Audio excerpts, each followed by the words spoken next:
On July 27, 2018, on a quiet night, Moscow police received a disturbing call.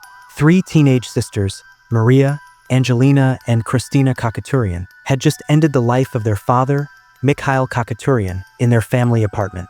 The crime scene was brutal, and at first glance, it seemed like a shocking case of cold-blooded murder. However, as investigators dug deeper, the truth behind the killing sent shockwaves through Russian society. Mikhail Khachaturyan was not an ordinary victim. He was a man with a terrifying history. For years, he had abused and controlled his daughters, turning their home into a prison of fear. The sisters claimed they had no choice. It was either him or them. The story of the Khachaturyan sisters is more than just a crime. It is a tragic reflection of the systemic issues in Russian society. Over the next few minutes, we will explore their lives, the events leading up to that fateful night, and the legal storm that followed. Mikhail Khachaturyan was not an ordinary family man. He was born and raised in Russia. He had strong connections with the criminal world and was known for his violent and controlling nature. He did not have a regular job but seemed to have a steady source of income. Neighbors suspected he was involved in illegal activities, but no one had solid proof. He met Aurelia Dunduk, the mother of his children, when she was just 17 years old. At the time, Mikhail was 34. He offered her and her mother a ride one day, and soon after he invited her to live with him. Aurelia, coming from a poor background, had nowhere else to go and agreed. What seemed like a new beginning for her quickly turned into a nightmare. Mikhail was abusive from the very start. He controlled Aurelia's every move, forbidding her from leaving the house without permission. When she became pregnant with their first child, he started physically abusing her. Despite this, they had 4 children together, one son, Sergei, followed by 3 daughters, Kristina, Angelina, and Maria. As the years passed, Mikhail's abuse worsened. He treated Aurelia like a prisoner, not allowing her to work or have any contact with the outside world. He even prevented her from visiting her own parents.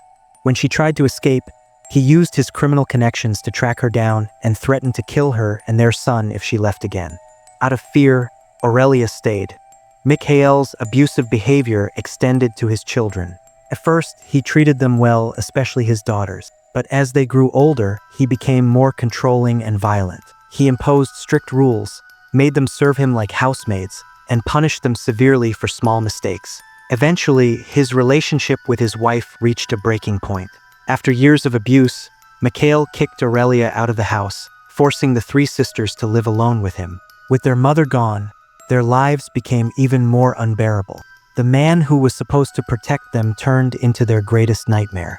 This was the environment in which the Khachaturyan sisters grew up, a home filled with fear, violence, and complete control. They had no one to turn to, no way to escape, and no hope for a better future. From that moment on, their lives turned into a never-ending nightmare. Mikhail controlled every aspect of their existence. He installed cameras throughout the house to monitor their every move. He decided when they could eat, sleep, or even use the bathroom. They were not allowed to have friends, go to school, or leave the house without his permission. If they disobeyed, the punishments were brutal. The girls were treated as servants. Every day they were forced to clean the house, cook his meals, and fulfill his every demand. If they made a mistake, he would beat them mercilessly. Sometimes, he would spray them with pepper spray or force them to stand in painful positions for hours. Mikhail also isolated them from the outside world. He refused to let them have any social life and kept their phones under strict surveillance. He would randomly check their messages, forcing them to delete any contacts he didn't approve of. If he found anything suspicious, the consequences were severe. As they grew older, the abuse became worse. Mikhail's control over them turned into something even more disturbing. He sexually harassed his daughters and made them watch explicit content with him. They lived in constant fear, knowing that no one would help them. The people around them, including relatives and neighbors, either ignored the situation or were too afraid to interfere. Despite everything, the sisters tried to find small ways to survive. They secretly talked to each other about their pain, comforting one another as best as they could. But with no escape, their mental health started to collapse. Maria, the youngest one, began suffering from panic attacks while the older sisters experienced severe anxiety and depression. Mikhail's violent behavior showed no signs of stopping. They were trapped in a house that felt like a prison, completely helpless. With passing time, Mikhail Khachaturyan's control over his daughters became even more unbearable. His punishments grew more severe, and his treatment of them crossed every possible boundary. The sisters lived in constant fear, knowing that any small mistake could lead to another terrifying night. Mikhail used his power to humiliate and degrade them in the worst ways imaginable. He would wake them up in the middle of the night just to insult them, making them kneel before him as he shouted curses. If they tried to resist, he would become even more aggressive.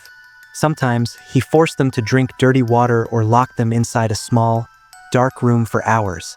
As we discussed before, one of his most common forms of punishment was spraying them with pepper spray. The burning sensation would leave them gasping for breath, their eyes swollen shut from the pain. But Mikhail never showed mercy. If he was in a bad mood, he would use a stun device on them, laughing as they trembled in agony. The physical violence was horrifying, but the psychological torment was even worse. Mikhail constantly reminded them that they were worthless and that no one would ever help them. He convinced them that if they tried to escape, the police would only send them back to him. The girls had no hope of rescue, trapped in a reality where their suffering had no end. But the worst part was the harassment. Mikhail's behavior turned disturbingly inappropriate as he treated his own daughters in ways no father ever should. He made them sit with him while he watched explicit content, forcing them to witness things no child should ever see. He would touch them in ways that made their skin crawl and whispered disturbing things into their ears. The sisters were completely helpless. Even when they managed to attend school for a short time, Mikhail kept such a tight grip on them that they couldn't ask for help. If a teacher or classmate showed concern, the girls were too afraid to speak. They knew that if Mikhail found out, the consequences would be unbearable. Angelina, the middle sister, tried once to stand up to him. She told him that they couldn't live like this anymore. Mikhail's response was brutal. He beat her so severely that she couldn't move for days. She shakes uncontrollably, her breathing rapid and shallow. Christina and Angelina did their best to comfort her, but they were all falling apart. Their minds and bodies were breaking under the weight of the abuse. From that moment on, the girls knew that any form of rebellion would only bring more pain. Then one night, something inside them changed. They realized that they couldn't endure this any longer. If they didn't do something, they would never escape. And so together, they made a plan. One that would ensure Mikhail could never hurt them again. On the night of July 27, 2018, the Khachaturyan sisters knew they had reached their limit. Years of torment, fear, and unbearable pain had left them with no other option. That evening, Mikhail returned home in his usual bad mood, his presence filling the apartment with a suffocating tension. The sisters exchanged nervous glances, already predicting how the night would unfold. As expected, Mikhail's rage erupted. He lined them up in the living room, yelling and threatening them for reasons they didn't even understand. He grabbed his belt and began lashing at them, his fury escalating with every second. Maria, the youngest, collapsed to the floor in pain, but Mikhail didn't stop. He kicked her, his voice echoing through the small apartment. Christina and Angelina could feel their own fear turning into something else. They couldn't let this continue. They couldn't spend another night in terror, waiting for the next attack. Once Mikhail finally fell asleep in his chair, his body slumped and snoring, the sisters gathered in the hallway. Their hands were shaking, their hearts pounding. They all knew what they were about to do. There was no turning back now. Christina grabbed a hammer. Angelina picked up a knife. Maria held a can of pepper spray in her trembling fingers. It wasn't just about revenge, it was survival. Maria went first, stepping toward their father and spraying the gas directly into his face. Mikhail jolted awake, coughing violently, his hands clawing at his eyes. Before he could fully react, Christina swung the hammer, striking him with all the strength she had. Mikhail groaned in pain, but he wasn't down yet. Blindly, he tried to grab one of them, but Angelina was faster. She lunged forward with the knife, stabbing him in the chest. Blood spread across his shirt as he let out a guttural scream. But he still wasn't stopping. Mikhail had spent years being the one in control, and even now, he refused to believe he could be overpowered. His hands grabbed Christina's arm, squeezing so tightly she thought he would snap her wrist. But she didn't let go. She hit him again, harder this time. Angelina kept stabbing again and again and again until the fight left his body. Mikhail collapsed onto the floor, his breath coming in weak gasps. The sisters stood over him, panting, their hands covered in blood. The apartment was silent except for their rapid breathing. It was over, but as the reality of what they had done sank in, panic took hold. What now? They had spent years fearing this man, but now, without him, they had no idea what came next. The moment Christina dialed the emergency number and uttered the chilling words, "We killed our father," the case was set in motion. Within minutes, police officers arrived at the apartment, finding Mikhail Khachaturyan's lifeless body in a pool of blood. The scene was chaotic, blood-stained walls, a hammer on the floor, and the three sisters, visibly shaken, their hands trembling. At first, the police assumed it was a straightforward murder. The girls were taken into custody, and investigators began piecing together the events of the night. The sisters admitted to the killing without hesitation, but when the questioning started, their confessions revealed something far more disturbing. Through hours of interrogation, the truth came out: years of relentless abuse, violence, and control that had left them no other choice. The authorities were stunned as they listened to their harrowing stories. The details were horrifying: beatings, starvation, constant surveillance, and threats that made escape impossible. Even the neighbors confirmed hearing screams from the apartment over the years, but no one had intervened. As the news spread, the case became a national sensation. The sisters were charged with premeditated murder, a crime that could lead to 20 years in prison. But soon, the narrative shifted. Public opinion began to turn in their favor. People across Russia and the world started questioning whether this was really murder or an act of self-defense. The legal battle was intense. Prosecutors argued that no matter how terrible their father was, the girls had planned the attack. They could have run away or reported him instead of killing him. But the defense team, backed by human rights activists, countered that these young women had been prisoners in their own home. They had no way out, no help, and no protection from the system. Psychologists who examined the sisters diagnosed them with battered person syndrome, a condition seen in long-term abuse victims who believe they have no escape. This diagnosis became a key argument in their defense. The sisters were not murderers, their lawyers argued; they were survivors. The case dragged on for months. Protests erupted in Moscow and other cities, demanding justice for the sisters. Social media campaigns, petitions, and public pressure forced authorities to reconsider the charges. Even some legal experts agreed that the justice system had failed these girls long before they ever picked up a weapon. Then, in December 2019, a major breakthrough came. The prosecution dropped the murder charges and instead classified the case as self-defense. This was a huge victory, but the legal system wasn't done with them yet. The court still debated whether they should face lesser charges or be set free completely.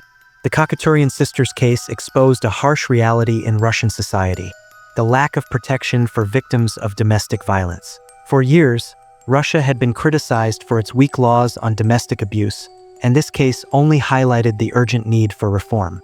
In Russia, domestic violence has long been considered a private family matter rather than a serious crime. Until 2017, it was classified as a criminal offense, but a controversial law decriminalized first-time offenses. This meant that an abuser could physically harm a family member, but as long as it didn't cause serious injury, they would only face a fine or community service. This change in law left victims with little to no protection. For women like the Khachaturyan sisters, this legal system provided no way out. Even if they had reported their father's abuse, authorities would have done little to help. Many victims in Russia avoid going to the police because they fear they won't be taken seriously, or worse, that reporting the abuser will only make things more dangerous. In many cases, law enforcement encourages victims to work things out rather than taking legal action. However, international pressure and growing awareness have forced some discussions. In 2020, there were talks of reinstating stronger penalties for domestic violence, but no major reforms have been implemented yet. The Khachaturyan sisters' case became a symbol of the flaws in the system, a system that failed to protect them until it was too late. While their story helped raise awareness, many other victims in Russia continue to suffer in silence, with little hope for justice. After years of legal battles, the Khachaturyan sisters were finally freed from the threat of a long prison sentence. In December 2022, the Russian court dismissed the murder charges against them, officially recognizing that they had acted in self-defense after enduring years of extreme abuse. However, their legal troubles were not entirely over. Despite the ruling in their favor, the prosecution pushed for them to undergo mandatory psychiatric treatment, claiming that their prolonged exposure to violence had affected their mental health. The court agreed, ordering them to receive treatment for PTSD and psychological trauma. Since then, the sisters have tried to rebuild their lives, but their past continues to follow them. They have remained largely out of the public eye, avoiding media attention. Reports suggest that they have changed their identities and moved to different locations for safety reasons. Public opinion on their case remains divided. While many in Russia and around the world support them, believing they had no choice but to defend themselves, some conservative groups still view them as criminals. The case also intensified discussions on domestic violence laws, but little progress has been made in Russian legislation. As of now, the Khachaturyan sisters are free, but their future remains uncertain. The trauma they endured and the legal struggles they faced have left a permanent mark on their lives. Whether they will ever be able to truly move on is a question that only time can answer. What's your thoughts on this case? And if you found this video interesting, then like and subscribe to Crime Shade for more content like this.